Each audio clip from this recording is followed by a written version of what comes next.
Bom dia, irmãos. Graça, paz e a misericórdia do Senhor conosco. Estamos aqui reunidos para louvar o nome do Senhor. Fomos convocados por Ele para estarmos aqui, para render graças, para ouvir a sua palavra, para louvar o seu nome. Vamos nos colocar em pé e lermos responsivamente a oração que Paulo deixou registrada aqui nessa carta aos Filipenses, mas uma oração que ele faz à Igreja Presbiteriana de Curitiba, hoje de manhã. Filipenses 1, versículos de 3 a 11. Vamos ler responsivamente. Dou graças ao meu Deus por tudo que recordo de vós, fazendo sempre com alegria súplicas por todos vós e em todas as minhas orações, pela vossa cooperação no Evangelho, desde o primeiro dia até agora. Estou plenamente certo de que aquele que começou a boa obra em vós há de completá-la até o dia de Cristo Jesus. Aliás, é justo que eu assim pense de todos vós, porque vos trago no coração, seja nas minhas algemas, seja na defesa e confirmação do Evangelho, pois todos sois participantes da graça comigo. Pois minha testemunha é Deus, da saudade que tenho de todos vós, na terna misericórdia de Cristo Jesus. E também faço esta oração, que o vosso amor aumente mais e mais, em pleno conhecimento e toda percepção. Para aprovardes as coisas excelentes e serem sinceros e inculpáveis para o dia de Cristo. Todos juntos, cheios do fruto de justiça, o qual é mediante Jesus Cristo, para a glória e louvor de Deus. Oração de Paulo aqui, nós temos amor uns com os outros, aumente mais e mais, em pleno conhecimento, para que nós possamos aprovar as coisas excelentes, nos apresentarmos irrepreensíveis diante dele no dia de Cristo, e assim possamos ter uma vida cheia de frutos de justiça, louvando ao Senhor. Esse é o momento que nós vamos louvar ao Senhor através dos cânticos espirituais, e permaneça em pé e louvemos todos ao Senhor. Aleluia, que a graça e a paz do Senhor esteja com todos, amém? Aleluia, porque nós temos um Deus de amor, um Deus de vitória, um Deus que sua misericórdia e a sua graça se renova a cada dia. O cântico que nós vamos cantar fala dos rios de amor de Deus que correm do seu trono para as nossas vidas, que corre a cada dia, que enche os nossos corações e que nos faz cantar louvores e adoração ao nome dele.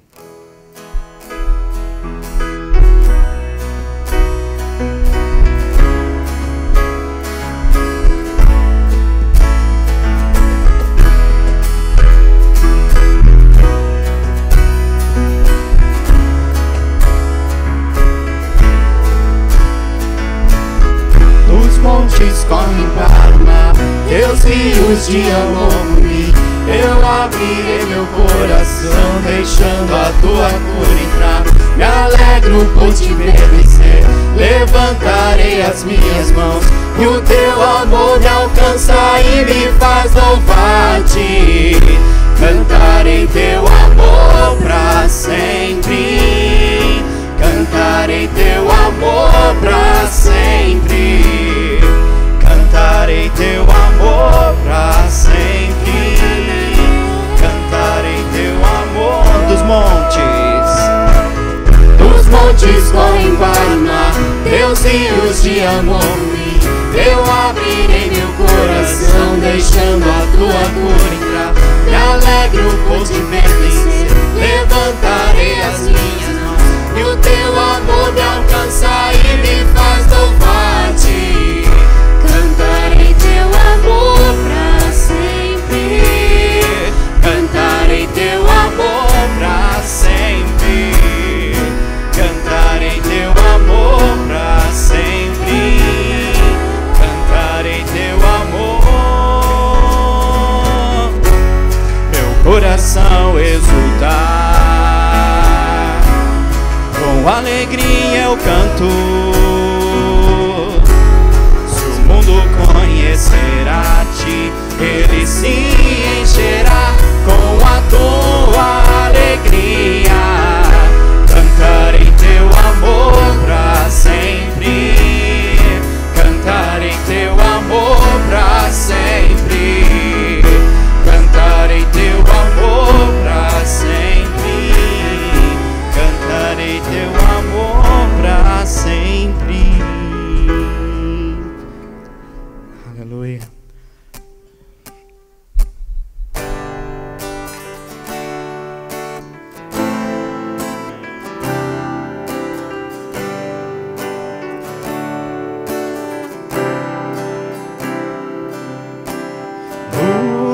das nações, que dissipa as trevas. Abre os meus olhos pra ver. Lindo tu és, eu só quero adorar-te. Dar os meus dias pra ti. Vim para adorar-te, vim para prostrar-me, vim para dizer-te: és meu Deus, totalmente amável, totalmente digno, és maravilhoso para mim.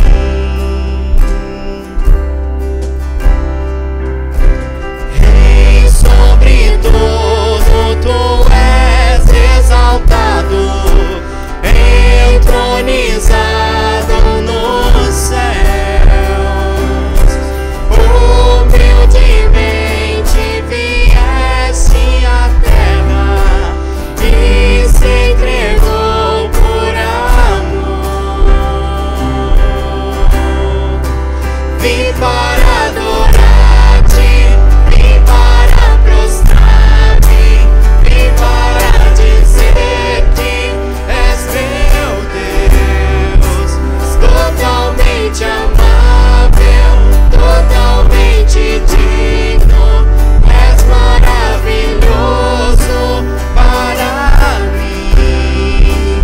Vim para adorar-te, vim para prostrar-me, vim para dizer-te: és meu Deus, és totalmente amável, totalmente digno, és maravilhoso para mim. Não saberei quanto custou ver meus pecados lá na cruz. Não saberei quanto custou ver meus pecados lá na cruz. Vim para adorar-te, vim para prostrar-me, vim para dizer-te: és meu Deus, totalmente amável, totalmente digno, és maravilhoso para mim.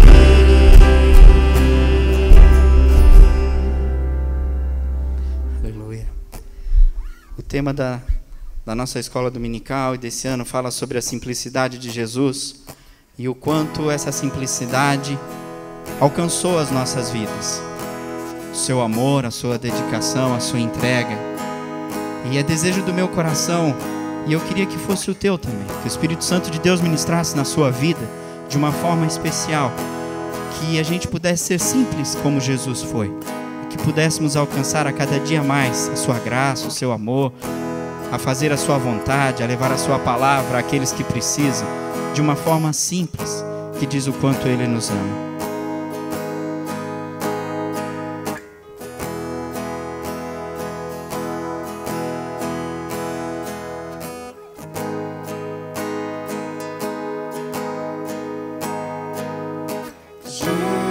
Jesus,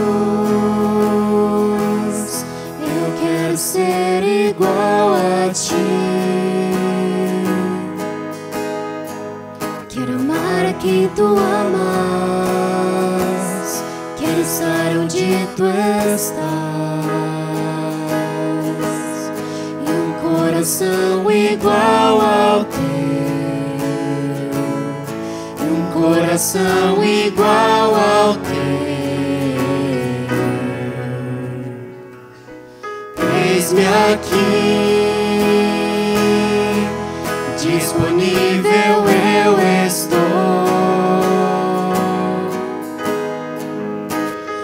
Usa-me, eu quero ser as tuas mãos. Santo Deus, ajuda-me. Clame ao Senhor. Santo Deus, ajuda-me a ser santo como tu, puro como tu és, simples como Jesus, apenas como Jesus.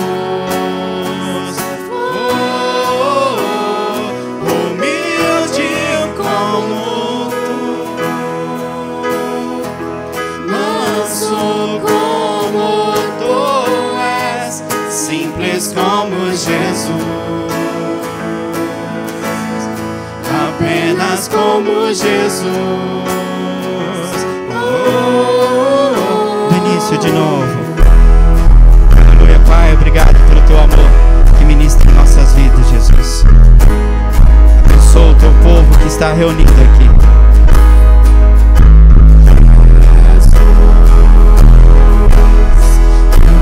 Ser igual a ti, quero amar que tu amas, eu quero estar onde tu estás, e um coração igual ao teu. Quero ter, ó Pai, um coração igual ao teu.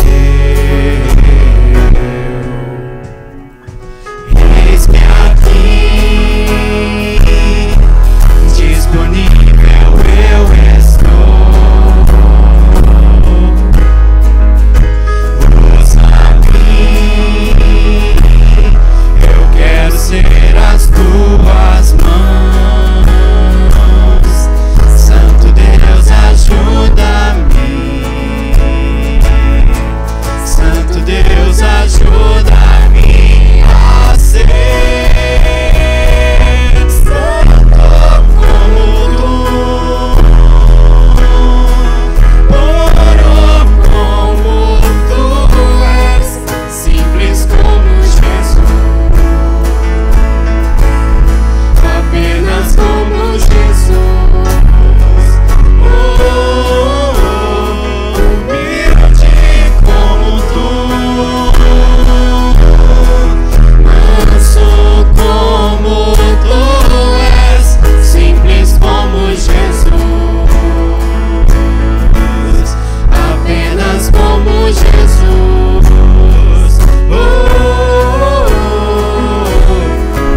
teus olhos.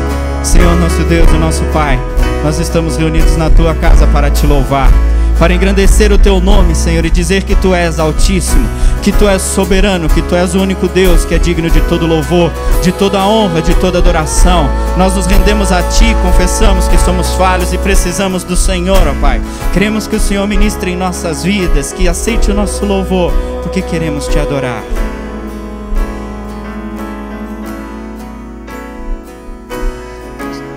Tira o meu prazer pelo meu pecado,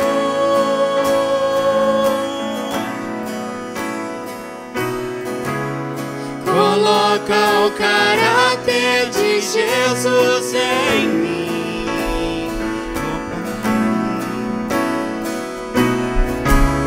Tira o meu prazer pelo pecado,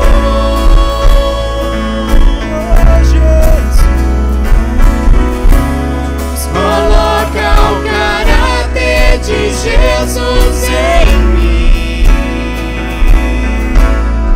Santo Deus, ajuda-me. Santo Deus, ajuda-me a ser santo como tu, puro como tu és, simples como Jesus. Queremos ser apenas como Jesus. Humilde como tu,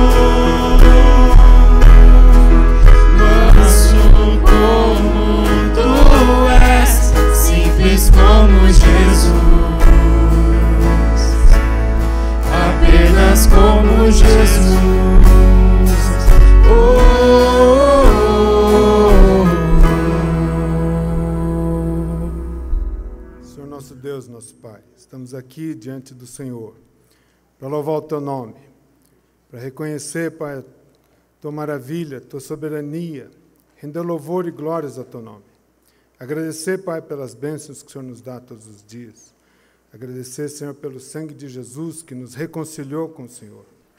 Agradecer, Pai, pelo plano da salvação que o Senhor tem para toda a humanidade. Agradecer, Pai, e louvar o Teu nome, porque o Senhor apesar de pecadores, o Senhor nos torna simples como Jesus. Ajuda-nos, Senhor, a Te servir onde nós estivermos. Que nós, reunidos nesse culto, possamos ouvir a Tua palavra, louvar o Teu nome e ser grato por tudo que o Senhor nos dá e tudo que o Senhor tem feito por nós. Enche-nos com o Teu amor, para que possamos ver as maravilhas que o Senhor tem preparado para cada um de nós. E estarmos preparados para o dia do Senhor. É no nome de Jesus que nós oramos. Amém.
Salvação.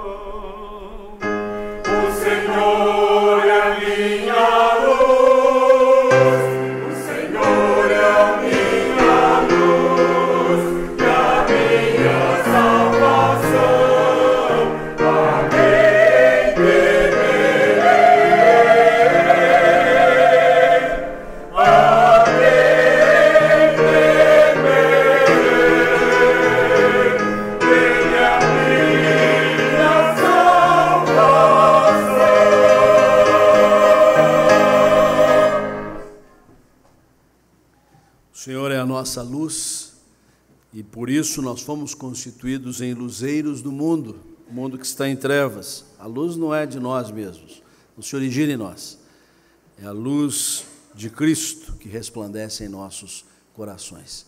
Essa é a nossa ênfase nesta semana. Queremos ser simples como Jesus, mas essa simplicidade de Jesus impacta o mundo tenebroso com a sua maravilhosa luz. Sois bem-vindos à casa do Senhor nesta manhã, graça e paz sejam multiplicados. Nós queremos saudar especialmente aos nossos visitantes, é sempre uma alegria muito grande tê-los conosco. Este é o momento também de reconhecermos alguém que está aqui pela primeira vez. Se é a primeira vez que você vem ao nosso encontro, fique em pé onde você estiver, nós queremos presenteá-lo com esta sua visita. Tem gente ali, tem diácono chegando, tem gente mais aqui no meio. Vamos cumprimentar os nossos irmãos. Tem gente aqui na frente, sejam bem-vindos. Aqui, Marcelo, por favor, chega ali com a lembrancinha. Muito obrigado pela sua companhia. Deus o abençoe. Dentro deste invólucro que você recebe, pode usar depois como lixinho dentro do carro, né? Saquinho de lixo. Mas você fica com as mensagens do Pão Diário, você fica com as nossas informações e também uma fichinha que você puder responder e deixar a saída, assim a gente vai saber como melhor servi-lo. É uma igreja a serviço dos filhos de Deus. Você tem o boletim informativo de hoje, você tem o encarte dos núcleos, veja onde é que é a sua reunião, não falte. Você que ainda não participa, é uma oportunidade. Não deixe de participar desse tempo de estudo da palavra, de reflexão, de comunhão fraternal, de intercessão uns pelos outros, Ministério dos Núcleos Familiares. Hoje a nossa escola dominical retomou as suas classes regulares. Se você perdeu hoje, não falte, domingo que vem, as classes bastante concorridas e participativas, mas cabe você ainda. Sábado que vem, teremos no templo o culto do idoso, com Santa Ceia. Neste culto nós procuramos trazer aquelas pessoas que têm um pouco mais de dificuldade de vir aos trabalhos dominicais, por isso ao serviço da ceia, mas os que vêm no domingo podem vir também no sábado, não faz mal, aliás é bom, porque aí dá um congraçamento, um reencontro tão gostoso entre os irmãos. Após o culto teremos um gostoso coquetel para dar continuidade ao ambiente de confraternização que há de nos congregar. Agora, as crianças têm um recado para dar aqui, vem com a tia Luciana. Lívia e a Lara vão falar alguma coisa importante para nós aqui. Acho que é melhor pegar o microfone ali. Elas ficam aqui embaixo. Isso. Não é que é proibido vocês subir aqui, aqui vocês não serão vistos. Chega mais para frente, para o pessoal do lado de cá também ver vocês. Isso. Recado com vocês. Bom dia, meu nome é Lívia, sou secretária da UCP e quero convidar as crianças de 7 a 11 anos a comparecerem no acampamento Divertidamente com Jesus. O evento vai acontecer nos dias 18, 19 e 20 de março. Obrigada. Bom dia, meu nome é Lara, eu sou a tesoureira da UCP e o valor do acampamento é de R$150. O evento acontecerá na Chácara Paraíso e a criança que for também pode convidar um amigo. Obrigada. Vamos acertar o preço aqui, é 150 ou 250? 150. 150. Eu achei que ela estava inflacionando, tesoureiro tem um problema. Inflaciona tudo, valeu. E a gente também quer lembrar o pessoal que hoje à tarde, às 2 horas, vai ter um treinamento na Igreja Presbiteriana Silva Jardim. Então, quem já se comprometeu, está convidado para estar lá junto com a gente, vai ser bem legal.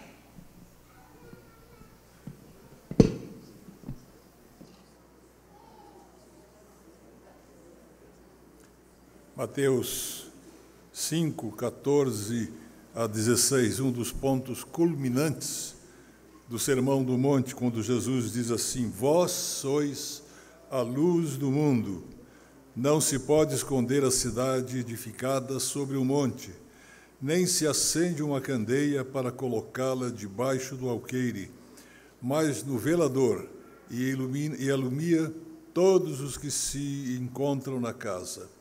Assim brilhe também a vossa luz diante dos homens, para que vejam as vossas boas obras e glorifiquem a vosso Pai que está nos céus.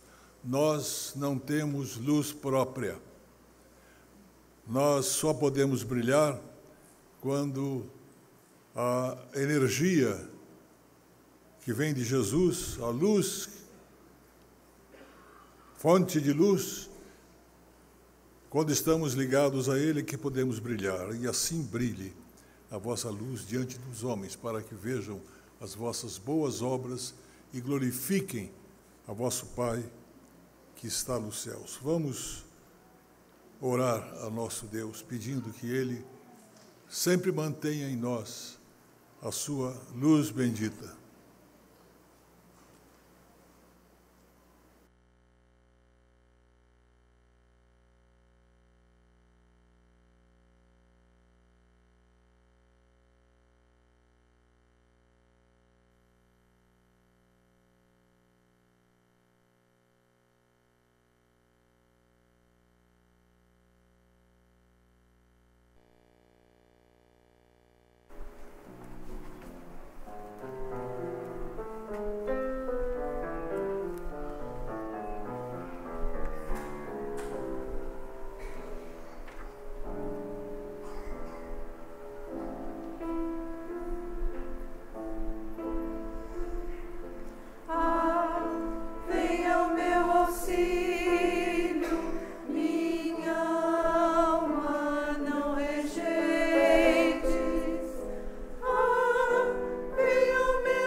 Somos faróis e assim temos que espalhar a nossa luz, luz que vem de Jesus.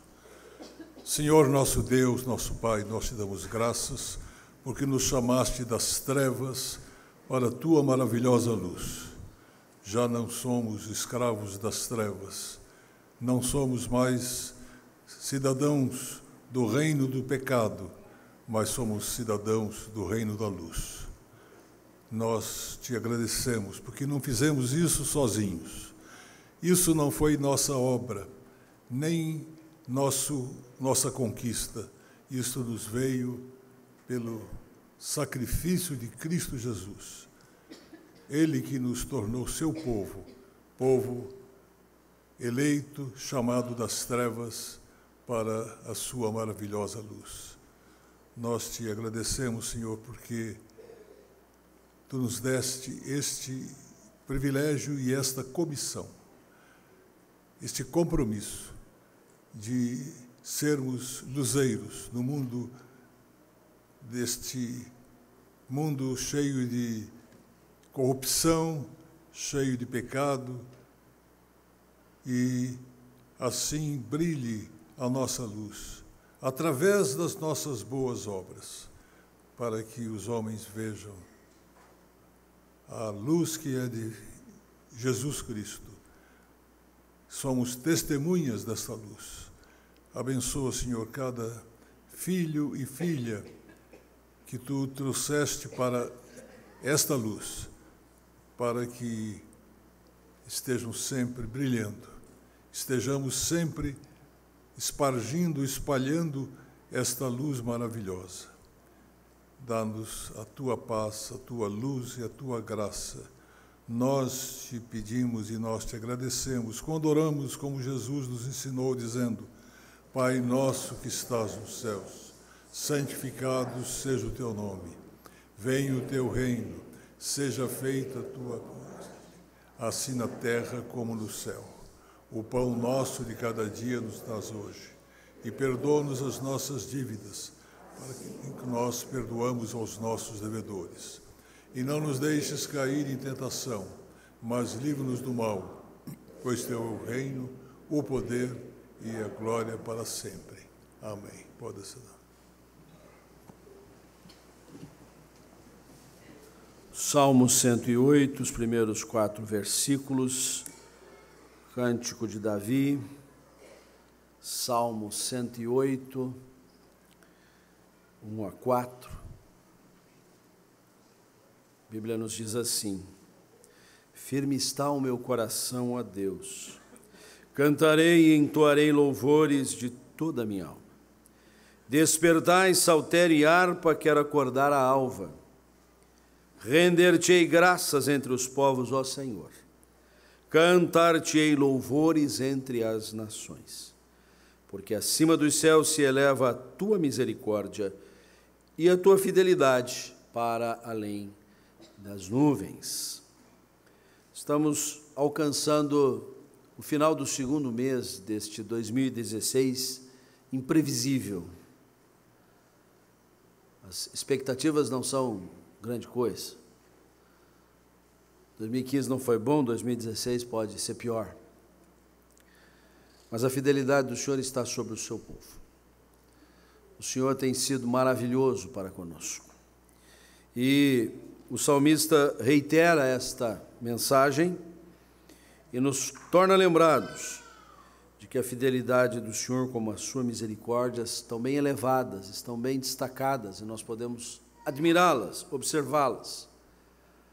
O que se requer de nós é que nós também possamos ser fiéis a Deus, correspondermos ao amor, à graça, ao suprimento, à provisão do Senhor, participando da sua obra, priorizando o seu reino, apresentando na casa do Senhor as primícias do nosso trabalho, os frutos do nosso trabalho.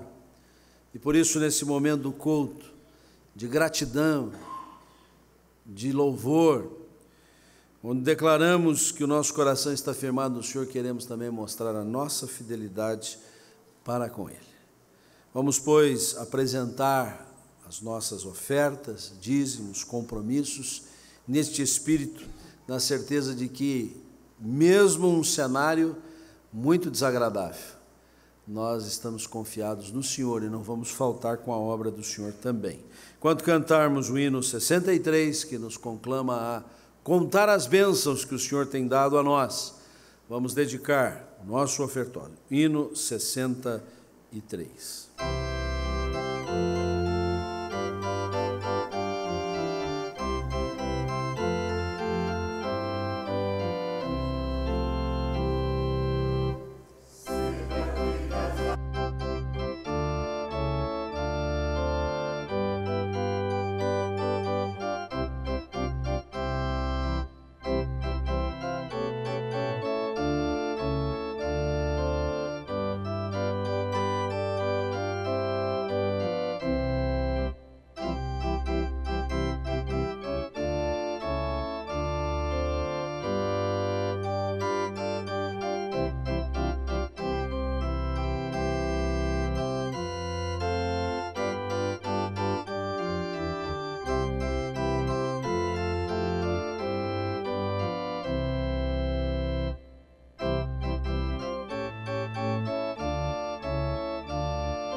Vamos convocar as crianças para virem à frente, dispensando-as para o culto infantil que já segue.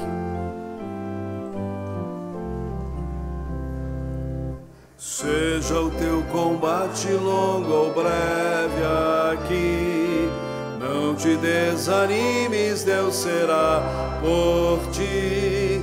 Teu divino auxílio minorando o mal, te dará consolo e galardão final. Quantas bênçãos dize quantas são recebidas da divina mão, vem dizê-las todas de uma vez, e verás surpreso quanto Deus já fez. Tu nos surpreendes a cada momento, Senhor. As tuas bênçãos infindas se derramam sobre nós, pelo que a ti tributamos ações de graças. Coração reconhecido da tua provisão, do teu sustento, mas também coração reconhecido do seu compromisso. Coração que prioriza o teu reino, que apresenta primícias, que dedica ao Senhor na certeza de que o Senhor há de multiplicar essa sementeira para alcançar os campos missionários, para atender às obras locais, para assistir os menos favorecidos, para promover o teu próprio reino, Senhor. Abençoa estas ofertas e as vidas dos ofertantes. Dá-nos, ó Deus, sermos fiéis e ciosos da nossa responsabilidade. Abençoa os infantes, a palavra que vão receber nesta hora, o estudo bíblico. Conheçam mais e mais a Jesus. Abençoa nós também que vamos receber a tua palavra a seguir. Em nome de Jesus. Amém. Vamos sentar, meus irmãos.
Bom dia, amada igreja, graça e paz. Bom dia para você que nos assiste também, agora, ao vivo ou em gravação. Queria convidar você, sua família, aqueles que estão em volta de você, para participar conosco desse momento de reflexão na Palavra de Deus. E para tal, gostaria de convidá-los para abrir comigo as suas Bíblias lá no Evangelho de Mateus, capítulo 28.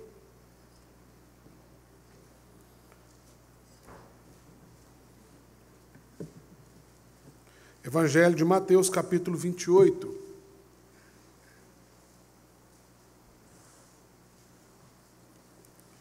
O tema para a nossa reflexão nessa manhã é discípulos, ser e fazer. Gostaria de propor uma leitura e depois uma reflexão bastante expositiva desse capítulo inteiro, que é o último capítulo do Evangelho de Mateus.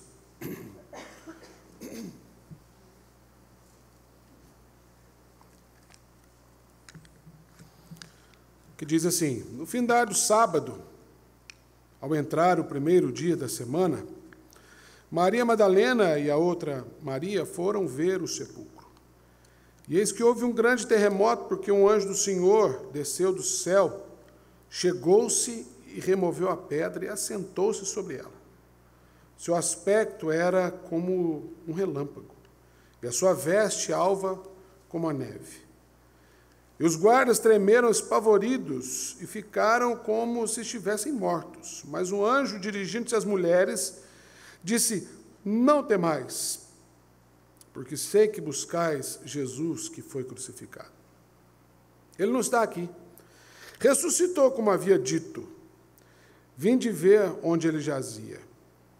E depois depressa e dizei aos seus discípulos que ele ressuscitou dos mortos, e vai adiante de vós para a Galiléia. Ali o vereis. É como vos digo. E retirando-se elas apressadamente do sepulcro, tomadas de medo e grande alegria, correram a anunciá-lo aos discípulos. E eis que Jesus veio ao encontro delas e disse: salve! E elas, aproximando-se, abraçaram-lhe os pés e o adoraram. Então Jesus lhes disse: não temais, ide avisar aos meus irmãos que se dirijam a Galiléia e lá me verão. Indo elas, eis que alguns da guarda foram à cidade e contataram os principais sacerdotes tudo o que sucedera. Reunindo-se eles em conselho com os anciãos, deram grande soma de dinheiro aos soldados, recomendando-lhes que dissessem: vieram de noite os discípulos dele e o roubaram enquanto dormíamos. Caso isso chegue ao conhecimento do governador, nós o persuadiremos e vos poremos em segurança. Eles, recebendo o dinheiro, fizeram como estavam instruídos. Esta versão divulgou-se entre os judeus até o dia de hoje. Seguiram os 11 discípulos para a Galiléia, para um monte que Jesus lhes designara, e quando viram, adoraram, mas alguns duvidaram. Jesus, aproximando-se, falou-lhes, dizendo: toda autoridade me foi dada no céu e na terra. Ide, portanto, fazei discípulos de todas as nações, batizando-os em nome do Pai, do Filho e do Espírito Santo, ensinando-os a guardar todas as coisas que vos tenho ordenado. E eis que estou convosco todos os dias, até a consumação do século. Vamos orar mais uma vez? Feche os seus olhos.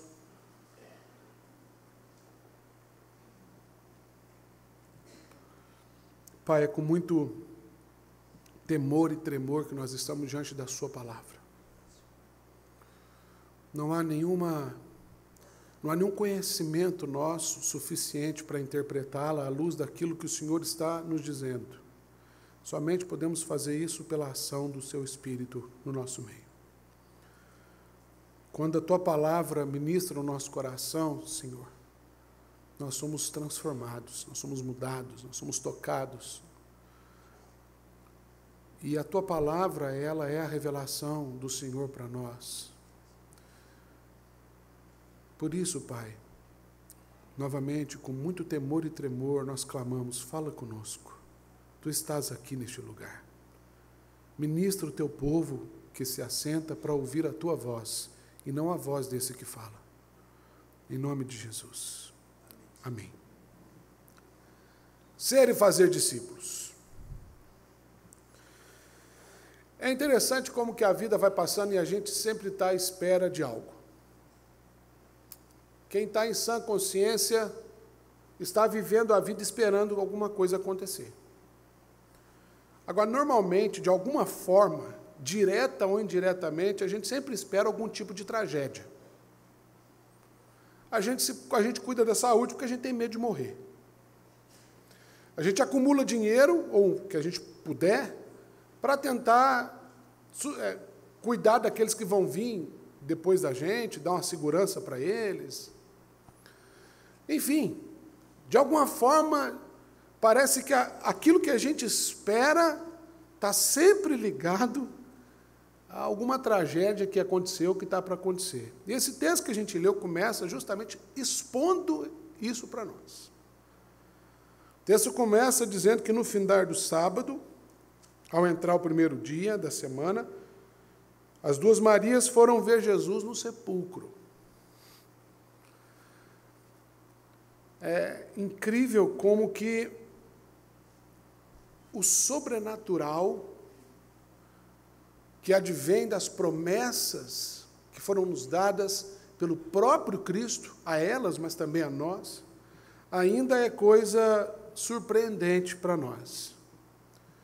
Jesus havia dito, deixado claro, e não somente uma vez ou duas, ele por várias vezes ele disse, inclusive a partir da própria sustentabilidade que o Antigo Testamento dava para ele, para dizer, é necessário que eu morra, que o Cristo morra, que ele padeça, morra, mas ele vai ressuscitar no terceiro dia, e isso era uma realidade cotidiana, fazia parte da fala de Jesus, a ponto de Jesus ter, inclusive, que repreender discípulos do seu próprio convívio que tentaram se opor a essa verdade, como no caso do apóstolo Pedro em Mateus 16.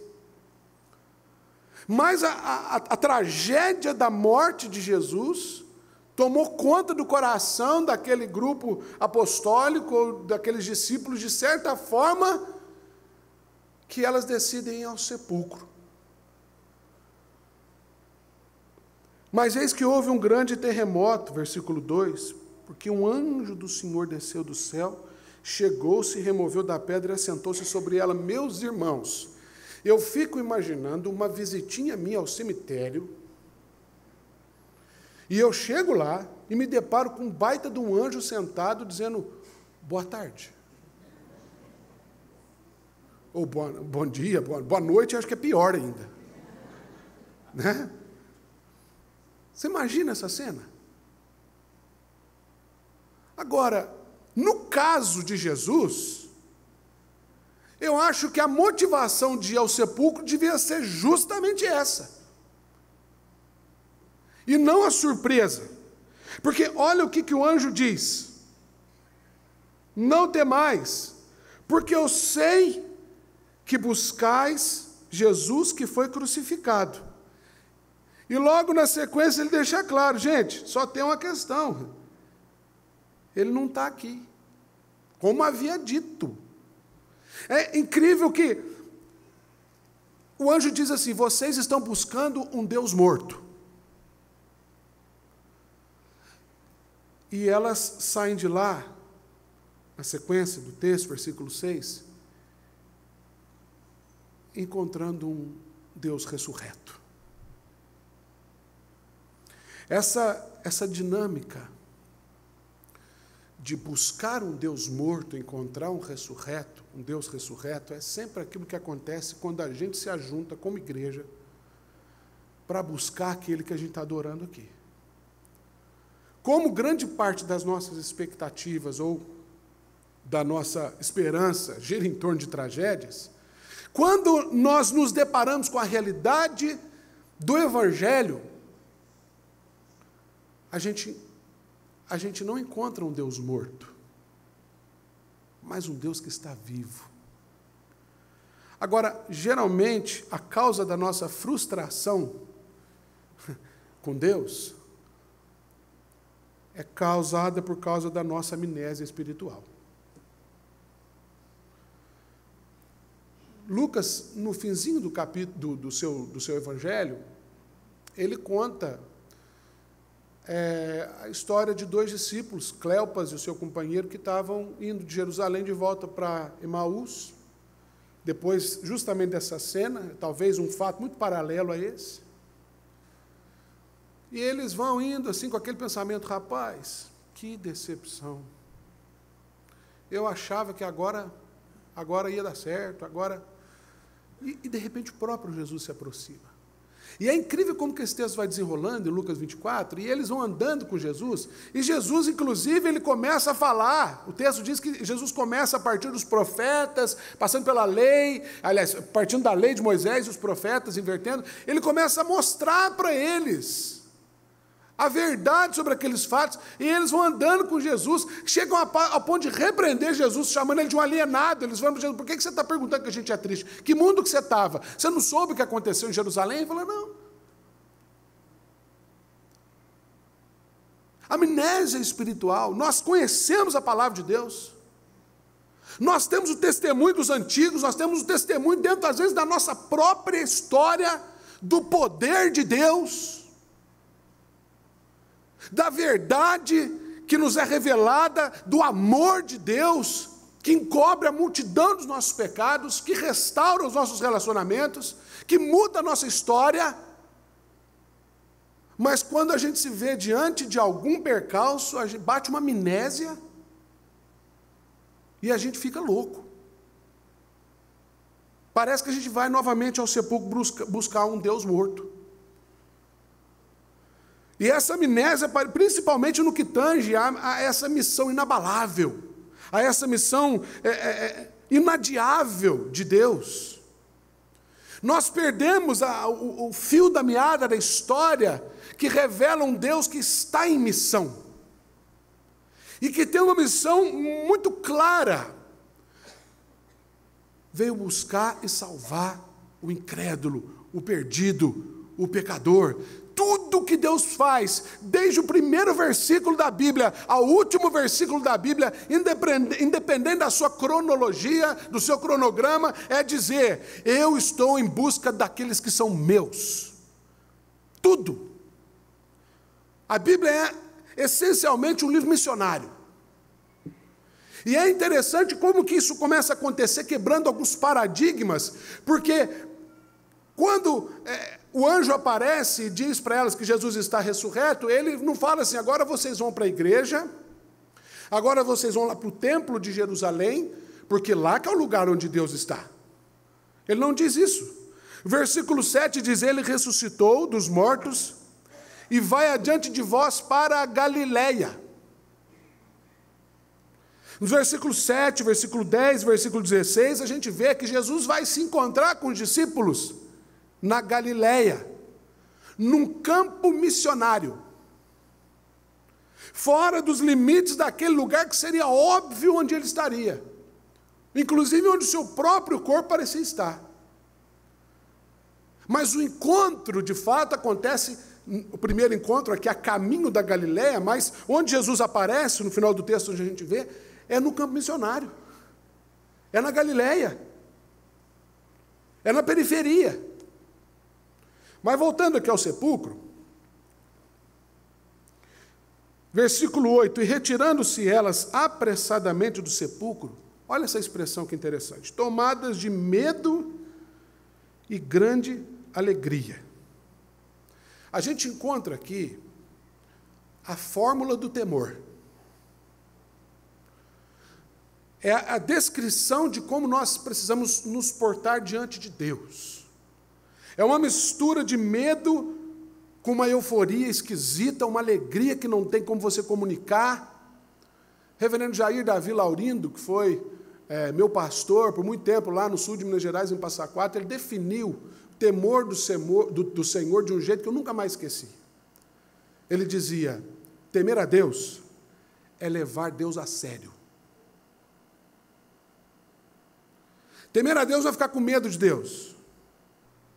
Temer a Deus também não é baixar um espírito de loucura e você ficar como se estivesse num baile funk, como muitas igrejas a gente vê por aí. Temer a Deus é levar Deus a sério, essa mistura de medo com euforia, com alegria. Eu temo porque eu tenho consciência da grandeza daquele que está diante de mim, mas o meu coração transborda de alegria em saber que esse Deus, por tão grande, estar diante de mim. O temor, queridos, é o que leva a igreja à adoração. Não tem outra razão. Nós louvamos a Deus pelos seus poderosos feitos. Todo ser que respira, independente de ser humano, louve ao Senhor. Os céus e a terra proclamam a glória de Deus, louvando ao Senhor. Mas a adoração é fruto de temor. E temor do Senhor só tem aquele que conhece o Senhor. Aquele que tem consciência de diante de quem ele está. E o resultado disso aparece logo no primeiro encontro. Elas estavam, então, correndo para anunciar, como o anjo havia dito. E eis, versículo 9, que veio Jesus ao encontro delas e disse uma expressão linda: salve.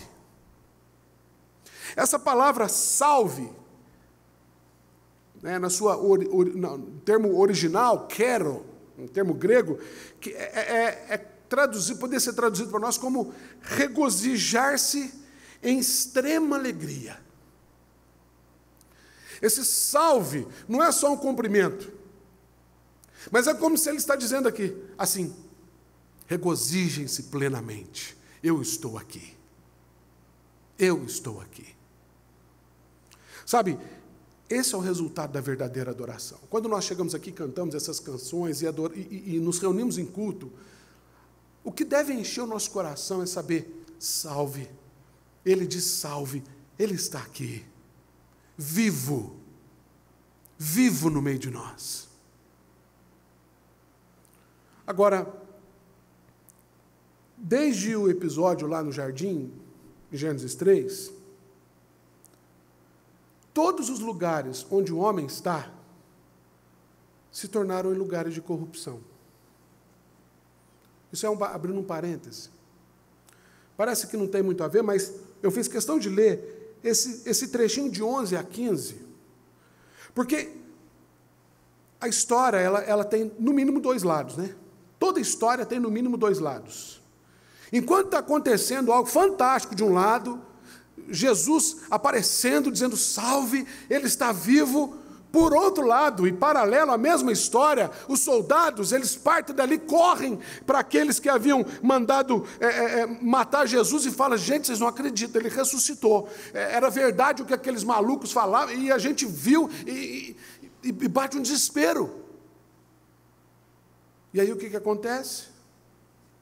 A gente acha que o problema aí do petrolão, isso é coisa nova, né?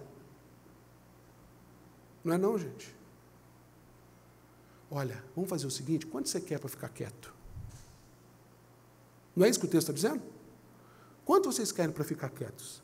Porque se esse negócio vazar, o japonês da Federal vai bater aqui. Imagina se um anjo aparece assim, com óculos, roupinha preta assim, imagina. E ele está certo. E aí é interessante que diz ali, no finalzinho do versículo 15, essa versão, ele diz até os dias de hoje, dentro do tempo em que o Mateus escreveu, que foi um tempo relativamente pós esse fato, significa que essa verdade, realmente, ela foi sustentada ali por um bom tempo, tentando maquiar os fatos. E isso advém, queridos, de uma coisa que, por isso eu estou falando lá do episódio do jardim, Gênesis 3, vem assombrando a humanidade. Que é justamente o que vai acontecer na sequência, no versículo 16, quando seguiam os 11 para Galileia, com aquela expectativa, vamos ver então se essas meninas não estavam loucas, porque eu acho impossível um negócio desse acontecer, e quando o viram, versículo 17, o adoraram, mas alguns duvidaram. Duvidaram.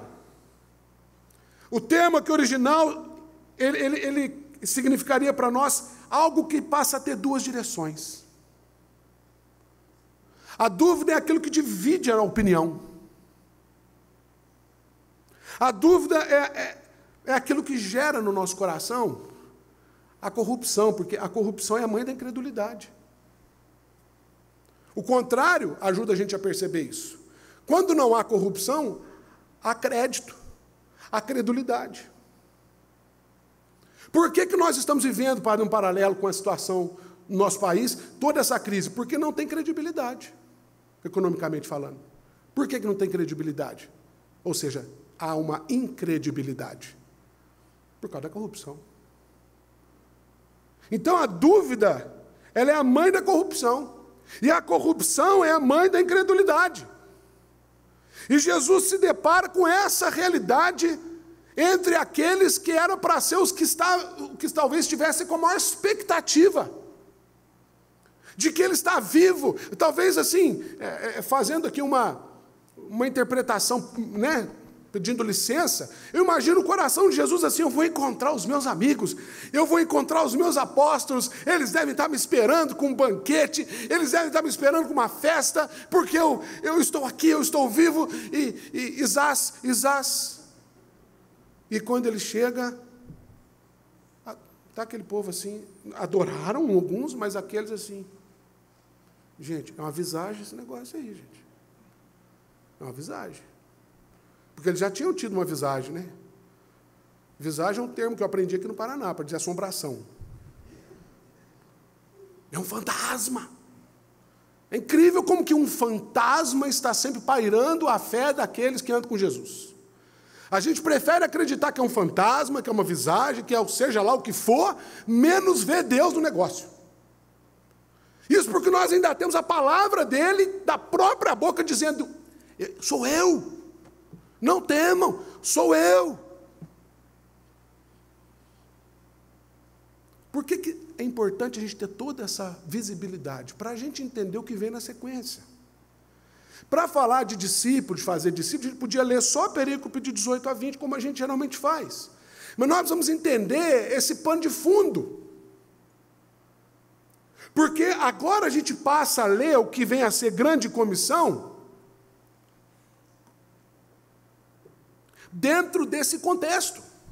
Porque grande comissão, queridos, não é, e eu não quero aqui contrariar algo que está sendo dito há muito tempo, mesmo porque eu sou muito novo diante desse ensino, mas ao ler esse texto no seu contexto, eu posso afirmar que a grande comissão não é um movimento de envio de missionários para a evangelização do mundo.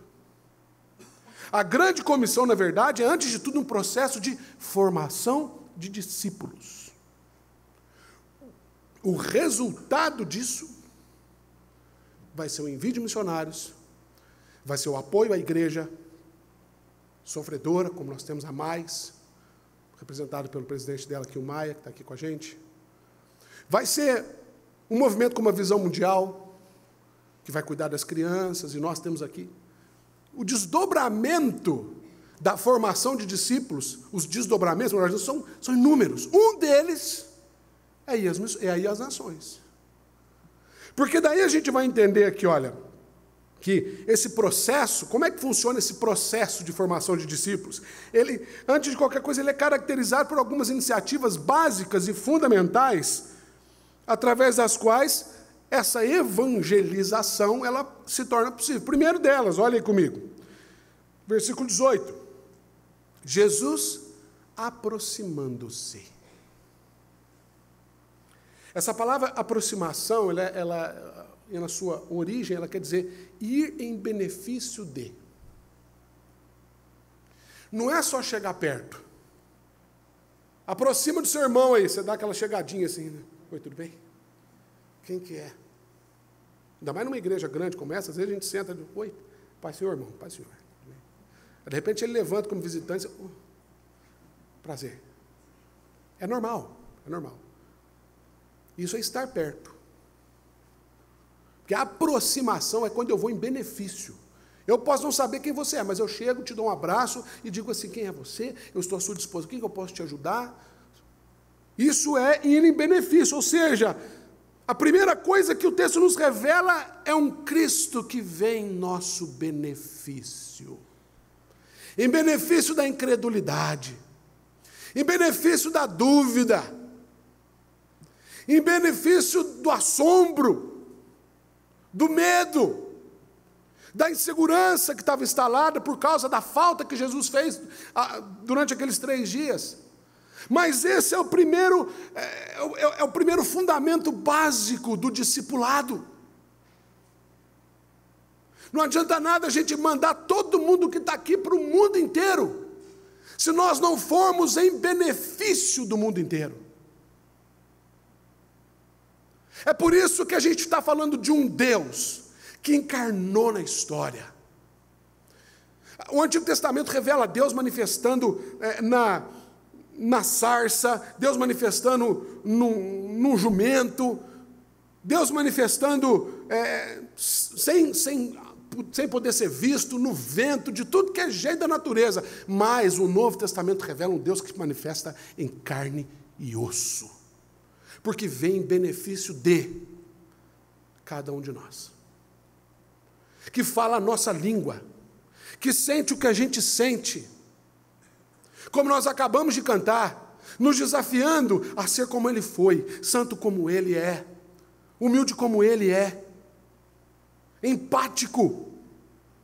João 3,16 é a definição da empatia, que Deus amou de tal maneira que esse Deus tão grande se tornou como alguém limitado a um corpo como o meu e o seu. E precisou de menos tempo do que eu para viver, que estou com 35 anos, ele precisou, historicamente falando, é aceito que ele viveu em torno de 33. Só isso. Porque é um Deus que vem em benefício de. A primeira marca do discipulado é quando eu vou em benefício de. É por isso que a lei pode ser resumida em: o Senhor vem em benefício de todos nós, de tal maneira que nós precisamos ir em benefício uns dos outros. Amar o Senhor sobre todas as coisas e o próximo como a ti mesmo. Antes de qualquer coisa, isso aqui é uma prova de amor. Ele se aproxima. E ele fala: toda autoridade me foi dada. Essa palavra autoridade é interessante porque é a expressão daquele a quem é dado condição para determinar, decidir algo. E essa decisão do Senhor é por nós. O que ele está dizendo aqui é: essa autoridade me foi dada no céu e na terra, coisa que os anjos, segundo o apóstolo Pedro, se não me engano, escreve, coisa que os anjos queriam fazer, eu estou dando para vocês. É incrível isso. E aí ele diz aquilo que começa para nós a fórmula. Ele diz: ide. Mas, ide, na verdade, é mais aceito gramaticalmente como indo. O que não pressupõe primeiramente um mandamento, vá, mas um convite à disposição. Indo, né? À medida em que você for, é dinâmico, é rotina, é cotidiano, é vida na vida, é dia após dia. Essa é a segunda marca do discipulado, a disposição para em benefício de. Em benefício de tem que ter uma coisa chamada disposição. Porque, apesar de nós normalmente destacarmos essa expressão, ide, como o centro dessa frase, aliás, a gente pega isso aqui e diz o ide, nós temos que cumprir o ide de Jesus. Temos. Mas ide ou indo não é o verbo central dessa frase. Porque sem o que vem depois, não faz sentido. Ide. Para onde? Fazer o quê? Ou indo? Tá, e aí? Estou indo. Então vai, eu estou indo. Às vezes a igreja ela só vai. É uma igreja que vai. Nossa, você vê como é que aquela igreja vai que vai mesmo. Abriram, alugaram aqui um negócio aqui, o negócio está indo, que loucura. Um crescimento bombástico. A igreja vai. Dá espaço para a igreja, ainda mais com essa capacidade de argumentação que a gente tem hoje, somando aos veículos de comunicação, a gente vai. Mas o centro da expressão é indo, fazei discípulos. Esse é o centro da oração, é o centro da expressão. Mas tem um porém. O verbo fazer, especificamente falando, ele não existe na frase original. Então nós temos um problema de gramática aqui. Porque a expressão fazer discípulos, no original, ela é formada pelo substantivo discípulos e por um pronome indefinido, tudo. Então, se a gente lê originalmente o que Jesus está dizendo seria mais ou menos assim: indo, discipulai tudo. Porque fazer não é o que caracteriza um discípulo, mas antes de qualquer coisa, ser um discípulo. O discipulado é resultado de algo que eu me torno. Senão, o nome disso é hipocrisia. É mentira. Eu estou ensinando você a fazer ou a ser de um jeito que eu não sou. Ou que eu não me ocupo em me tornar. Ou seja, seria como se Jesus estivesse dizendo que, indo, a gente precisa ser ou se tornar algo, que no caso aqui é o discípulo, na sua integralidade, na sua plenitude, na sua totalidade, o que pode ser compreendido por uma palavra chamada discipulado. É como se Jesus estivesse dizendo assim: indo, fazei discipulado. Portanto, quando Jesus está dizendo essa frase, ele está dizendo assim que nós fazemos discípulos quando nós nos tornamos discípulos, e vice-versa. Ou seja, discipulado, uma definição, é um processo mútuo de aproximação que precisa de muita disposição e que resulta na mútua maturidade e crescimento espiritual. Essa é a dinâmica da igreja. Essa é a dinâmica que Jesus está desafiando aqueles discípulos a viver de tal maneira. Porque o resultado disso está logo na sequência: indo fazer discípulos de todas as nações, batizando. O batismo é o resultado desse discipulado, dessa caminhada. Batismo não é um ritual. Batismo é algo visível, é a manifestação visível de algo invisível. Agora, se nós estamos simplesmente ficando na parte visível da história, que resulta num rol de membros, o batismo é vazio. Porque ele precisa ser resultado de uma ação primeira que aconteceu aqui dentro. Ou de um compromisso que é assumido por parte de quem já recebeu, como no caso do batismo das crianças na nossa igreja. E é interessante que essa palavra batismo, originalmente, ela sugere um mergulho profundo e repetitivo. Igual um golfinho, assim. Portanto, deixar bem claro aqui que não se trata de uma indicação de procedimento litúrgico, essa coisa de mergulhar, mas de um estilo de vida caracterizado pelo aprofundamento e pela maturidade no conhecimento de Deus. É mergulhar em Deus.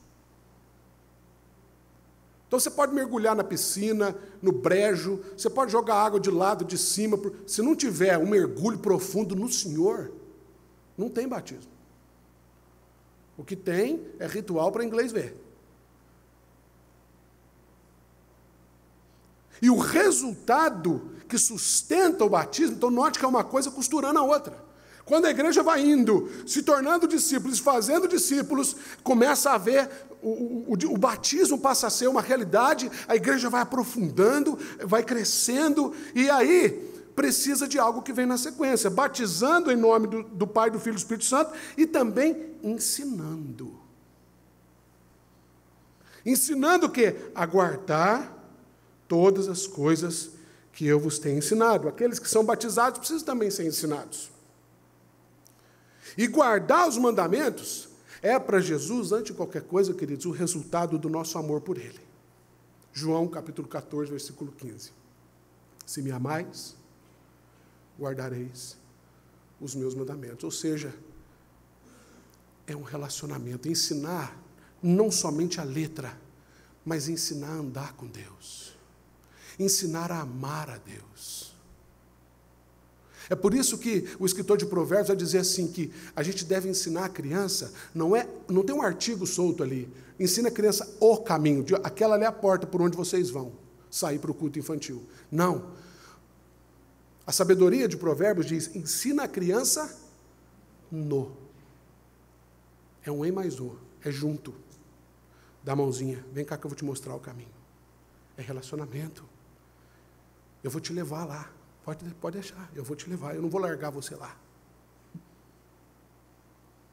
A conclusão disso, queridos, de todo ser e fazer discípulos.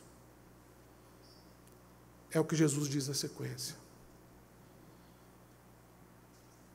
Eis que estou convosco todos os dias, até a consumação do século. Essa palavra consumação é um indicativo de finalidade, não de encerramento propriamente de um processo, mas da completude. E a completude da igreja, do evangelho, do fazer discípulos, é uma só. Tudo o que nós estamos fazendo aqui só tem uma razão. É a certeza de que a morte não é o fim para nós.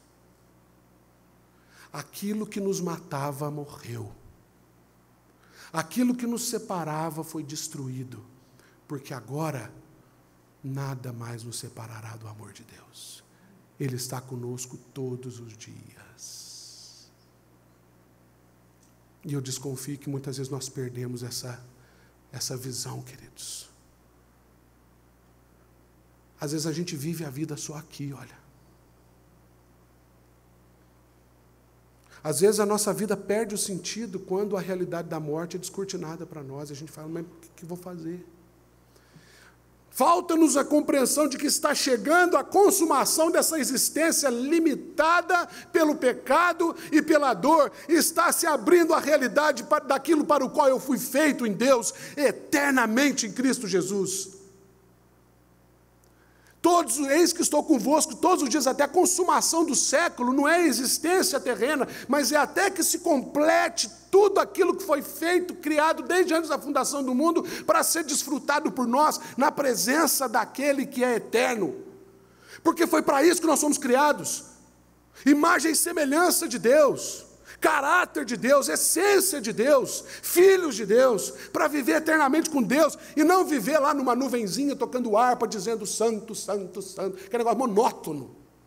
Deve ter também uns anjinhos para agitar um pouco o clima, mas é vida plena. Quando Jesus fala em João 10,10, eu vim para que tenham vida e vida em abundância, ele não está falando dessa vida, querido, porque quem vai ter abundância nessa vida, é quanto mais você quer, mais você quer, quanto mais você tem, e de repente tudo acaba.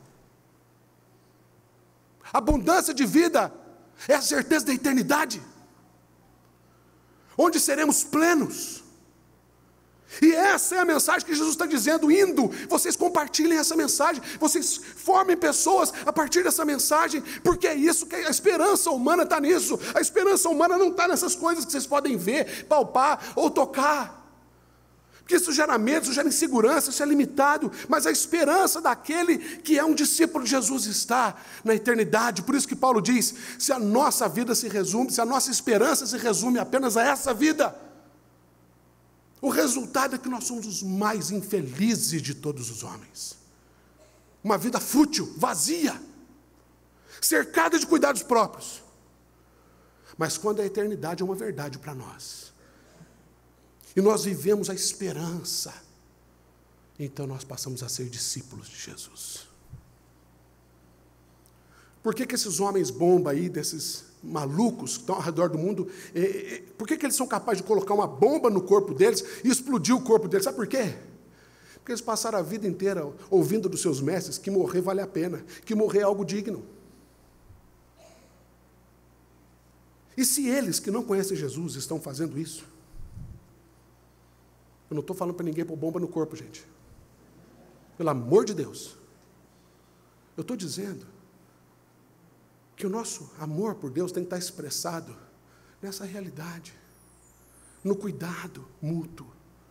Apareceu uma adversidade, a gente se cerca um ao outro, e a gente traz essa verdade. Olha, meu querido, isso aqui, eu creio que Deus pode fazer um milagre de curar e te dar mais uns anos de vida, como foi com Ezequias, mas pode ser que isso não aconteça. Se isso não acontecer, eu quero te dizer que nós estamos juntos. Talvez a gente fique um tempinho assim sem se ver, mas logo a gente vai se ver de novo, e dessa vez para sempre. Isso é ser igreja. Isso é indo fazer discípulos. Ser e fazer discípulos. Uma verdade para mim e para você, que precisa ser ajustada pelo Senhor, para que a gente então viva plenamente aquilo para o qual nós somos chamados para ser. Que o Senhor nos abençoe e nos ajude a ser e fazer discípulos. Fique de pé no seu lugar. Nós vamos encerrar cantando o hino 105, A Certeza do Crente.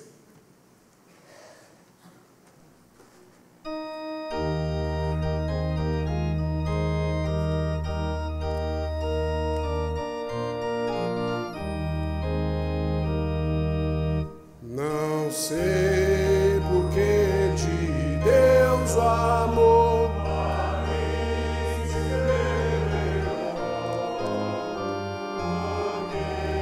Jesus, meu Salvador, na cruz se revelou. Mas eu sei quem tenho crido, e estou bem certo que é poderoso, guardará, pois, o meu tesouro até o dia final. Não sei o modo como agiu o Espírito eternal, que um dia Cristo me atraiu em convicção real. Mas eu sei quem tenho crido, estou bem certo que é poderoso, guardará, pois, o meu tesouro até o dia final. Não sei o que de mal ou bem é destinado a mim, se maus ou áureos dias vêm até da vida ao fim. Mas eu sei quem tenho crido, e estou bem certo que é poderoso, guardará, pois, o meu tesouro até o dia final.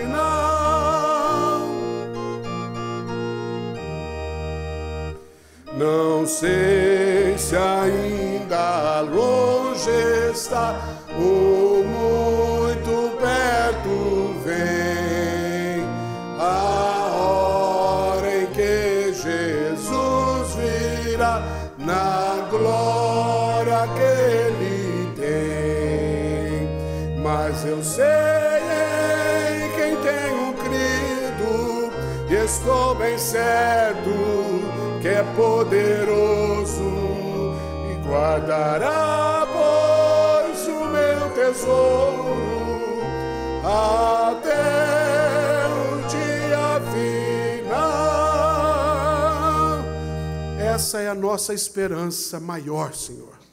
Sabemos em quem temos crido, e estamos certos de que tudo é possível ao Senhor. Portanto, Senhor, tem misericórdia de nós. Ajuda-nos a trazer à mente o que nos pode dar esperança. E que quando, ó Deus, as adversidades comuns à vida vierem sobre nós, o nosso coração seja aquecido pela realidade do discipulado. Essa verdade, ó Deus, de que somos corpo vivo do Senhor, e de que ainda que esse corpo mortal se corrompa e apodreça, a nossa alma está resgatada por toda a eternidade em Cristo. E viveremos diante de Ti, Senhor. Que essa mensagem não seja só nossa mensagem propriamente dita, mas que seja mensagem que esteja sempre nos nossos lábios, que possamos anunciá-la onde quer que formos, seja aqui, seja do outro lado do mundo, Senhor. Que a igreja viva plenamente essa verdade, ó Deus.